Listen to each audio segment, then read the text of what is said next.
We're going to talk today about something we all love doing. In fact, it might be our most favoriteest thing ever, if that's even a word. We're going to talk about how to write a great song. Let's have some fun.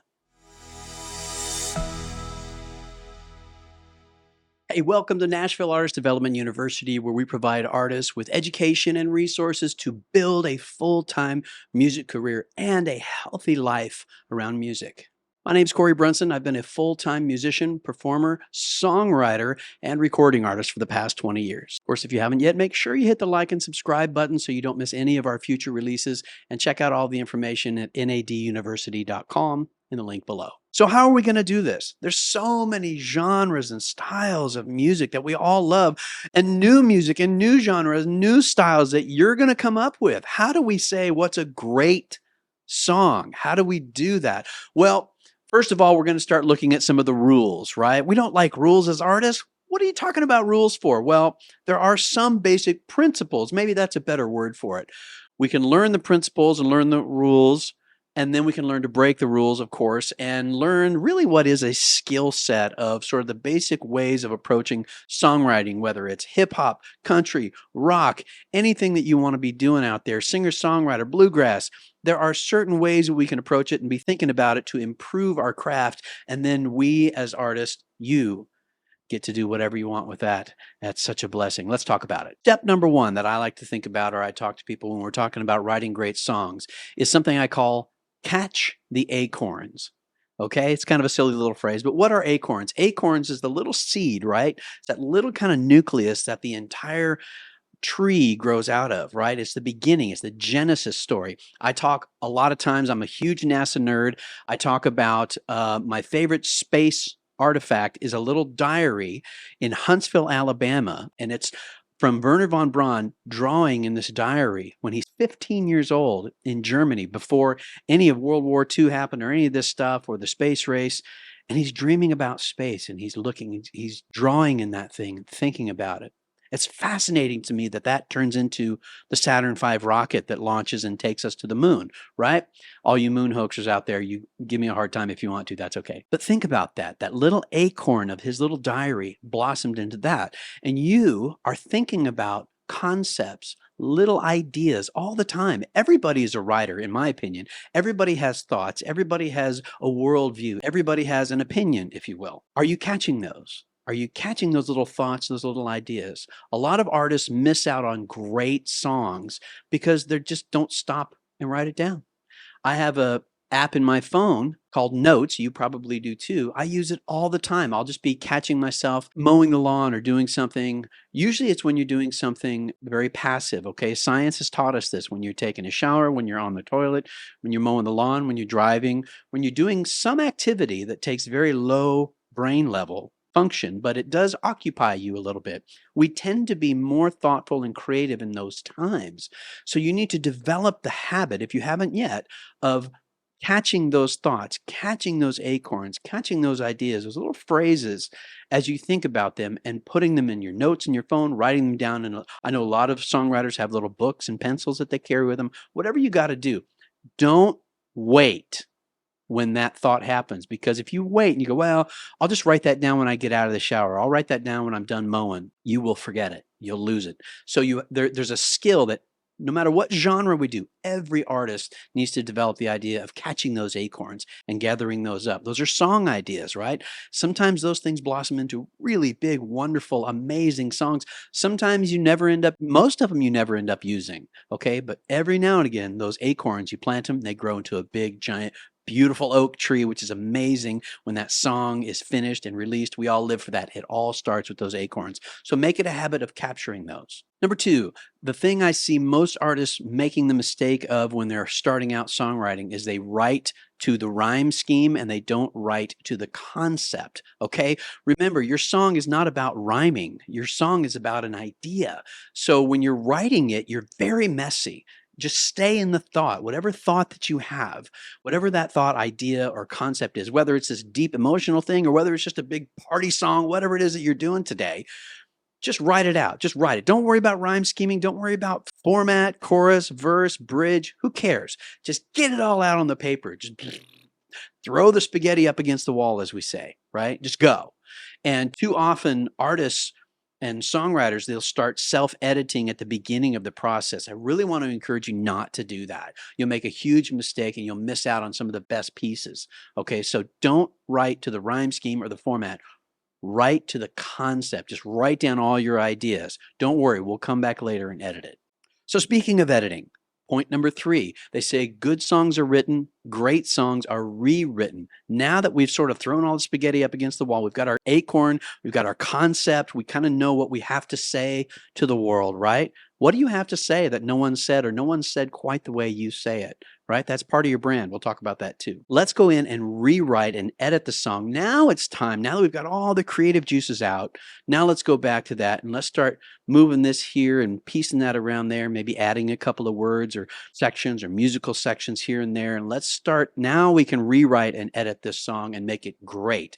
Now we start thinking about rhyme scheming. Now we start thinking about sort of structuring this song together. I'll tell you a story. When I originally released my song, We Know You're Out There, one of the lines in it was, have you ever looked at the face of 10,000 heroes at the same time while they look back at yours? Originally, I wrote, have you been so overloaded you fell down to your knees? Then you might know what I mean. Then I released the song, and somehow, miraculously, thank you, Denise Washington Blomberg and Joel Burke in Denver, Colorado, for giving me a break and getting that song on the radio. I love you guys. Somehow the song gained traction and people started noticing it, and that really helped me launch my career. But what I noticed is people still were having a hard time understanding what the song was about, because have you been so overloaded that you fell down to your knees? Then you might know what I mean. Doesn't really tell you. So I rewrote that and re-recorded it before I put out the actual album with the song on it. I actually re-recorded the song with a new lyric. And I said, instead of have you been so overloaded, I said, into the eyes of every soldier that left their home to keep us safe and tried to find the words to say. That one word, soldier, totally changed and improved people's perception of the song. Now they know what I'm talking about instantly just because of that one word. So not only did I rewrite the song, I had actually recorded it once. I actually re-recorded it and rewrote it and re-released it just to improve that one thing. Now I know we can all go down the rabbit hole. Don't do it. I've done it. We all do it, but let's try not to. We all go down the rabbit hole of tweaking and tweaking and tweaking and ad nauseum, right? Sting said, you never finish a project, you only find an appropriate time to abandon it. So I am not suggesting that you analysis paralysis people, I'm one of them, keep working. Perfection is the enemy of production. I'm going to say that again. Perfection is the enemy of production. So you have to decide with your music and your songs, is it an appropriate time to abandon this? Or is the change I'm trying to make important enough to still spend time doing it? I can't give you an exact math on that, but try to use wisdom. And I would say abandon it as soon as you're able, because you've got more songs to write, more shows to do, more albums to put out, more singles to release, and those things need attention too. But for me, it was important enough with that one song because it was starting to take off. I go, I just want to change this one line, and I really think it'll help people understand the song better, okay? So we've got our acorn. We've thrown the spaghetti up against the wall. Now it's time to rewrite. We rewrite our song. We structure it. We think about those kinds of concepts and make those changes. That's number 3. Good songs are written. Great songs are rewritten. Number 4, get quality feedback. Well, what's quality feedback, Corey? I would say quality feedback can come from a few different sources. Number 1, a crowd. Jerry Seinfeld says this all the time about comedians. They get to decide what's funny or not. We don't, as comedians. As musicians, we really don't get to decide what audiences like and what they don't. So an audience is there that barely knows you or kind of knows you. They are maybe the best feedback you'll ever get. An audience, right? Fans can be good, but fans are fans because they like you already. So they already have a little bit of a tainted opinion in favor of you. So you may or may not get totally quality feedback from fans. Another great resource I would say is people that are successful in that world. And I'm going to tell you, you can have 5 different people that are professional songwriters, and you can show all 5 of those people your song, and you'll probably get 5 different opinions. Not always, but often that happens. We are in a subjective medium. When I went to a Songwriters Expo that I went to for many years, I would listen to people like Jeffrey Steele, Brett James, these kind of professional songwriters, and you have to get enough data points, right, where you start hearing commonalities. Well, I've showed it to these 5 professional songwriters or full-time artists that have had success, right? Qualified people, and all 5 of them kinda have these things in common. That's probably something I should pay attention to, right? There are some things you just need to throw out and not worry about. I had one guy tell me, little side note, he said, "Your song sounds so much like Play That Mountain Music, you're gonna get sued by that band." I said, "That would be great. If I got sued, I'd be so popular and in the press and I could use that," right? So they were thinking in terms of me getting sued for copyright infringement, which I didn't, and it's not even close, but it was just somebody's opinion. But I was thinking as a business artist entrepreneur, how I could use something like that for my benefit. I'm being noticed enough to be sued by a major band. That'd be amazing. But listening to professional songwriters, people that are successful, that are qualified in the business, can be very helpful. Now, I'm going to tell you probably the least qualified place to listen to feedback about your song. The second worst place to get feedback is family and friends. Why? Because they love you. They want to support you. They want you to be happy. Well, here at NAD University, we want you to be happy because you're successful. And I feel like complimenting you when you don't deserve it or just making you feel good today, but yet causing you to fail tomorrow is not what's best for you. So your family's going to want to support you and they should. And you need that. You need them to tell you you're good enough. You have talent. We believe in you. We want to help you. By the way, I'm just going to throw it in. We have a support team pillar at naduniversity.com that is all about helping those people understand the music business. And if they haven't taken that and gone through that course, they absolutely should. It'll save them and you so much pain and heartache, and it will actually protect your relationship with those people in your life. But when it comes to songwriting, they should not be giving you the feedback because they love you.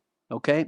The number one person to listen to when you're finally at that point of the acorns done, throwing the spaghetti is done, the rewrite's done, it's ready to be recorded. Probably the last person you should listen to is you. I know that's weird, but just be very cautious because you're so you can't see the forest for the trees, right? And just like Dolly Parton said, all of your songs are your kids. And even though some of them are a little ugly, you still love them all. I thought that was a great quote. So even if your song's ugly, you're still going to love it, just like your family and friends are going to love you. So that love, as positive as it is, can get in the way of really understanding whether this is a song that you should be investing your time and money and focus. And I've seen artists put thousands of dollars into recordings and a year of their life into the wrong song. That's bad. I don't want you to do that. So get some of those other areas of quality feedback on your music and on your songs, and that'll really help you avoid that down the road, okay? And number 5, the last thing I'll say about this is to write great music, you really need to be authentic to yourself. What do you have to say? I said it earlier. What do you have to say? What are you thinking that no one's really thought about before or said in the way that you can say it? You are unique as an artist. You have your own way of viewing the world. So lean into that. Don't be copying other artists. I understand we all have influences, all of us do, but be yourself, be authentic. Don't use that as a pass of, well, my songs can be whatever they need to be, man, because I'm just me. No, your songs might suck because you're just being yourself, because you haven't worked on some of these other skills. That's just the brutal truth. Okay. So don't use it as an excuse. Okay. But definitely be yourself, be your own brand. We have a branding pillar at naduniversity.com. Most artists do not go through that to their own detriment. And it's really sad because they never quite find out who they are or discover, not decide, discover who they are as an artist. And there are exercises and things that we have in there for you to help you do that. Otherwise, you end up with death by vanilla. What's death by vanilla? You sound like everybody else. You look like everybody else because you're just copying what you've been influenced by because you haven't slowed down long enough to do the work to discover your own brand. Okay, so there's work to be done there for you as well. If you rush through the process, you're going to have death by vanilla. We don't want you to have that. So be authentic to yourself. Do the work to discover your brand and your voice and what you have to say to the world. Make sure your songs are unique to you. That will make great songs and great songwriting. And of course, we definitely have a songwriting pillar at naduniversity.com. We also have a 21-day songwriting challenge video series. It's not an active challenge right now, but it's a recording of all that. Remember when I went to all of those songwriting expos and I watched and listened to other people get their songs evaluated? That's the fastest way to learn how to write better, is listening to 50 other people get their songs evaluated, as well as a few of your own songs. And that's what we have at the 21-day songwriting challenge video series, or the songwriting pillar as well at NAD University. If this is helpful for you today, hit that share button, share it with somebody who might need to hear this. Okay. And go write some great songs. Be amazing. Be yourself. Look out for those acorns, capture them, write great concepts, throw that spaghetti up against the wall, rewrite it, structure it, get quality feedback. Be yourself and write some great songs. And let's go down the road less traveled together.